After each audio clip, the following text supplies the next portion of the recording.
আর share সিস্টেমে আরেকটা ব্যাপার আছে, যখনই আমরা বিল্ডিংটা কিভাবে নির্মাণ করব।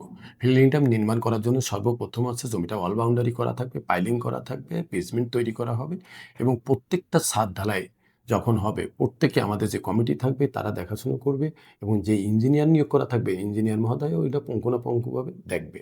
আর আমাদের শেয়ার হোল্ডারের প্রত্যেকের সদস্যরা দেখাশোনা করবে। তাই এমনভাবে দেখাশোনা করব আমরা যাতে আমাদের এই নির্মাণ কাজে কোনো প্রকারের কোনো কিছু সমস্যা সৃষ্টি না হয়। তাই নির্মাণ কাজ প্রত্যেকে পর্যবেক্ষণে থাকবে।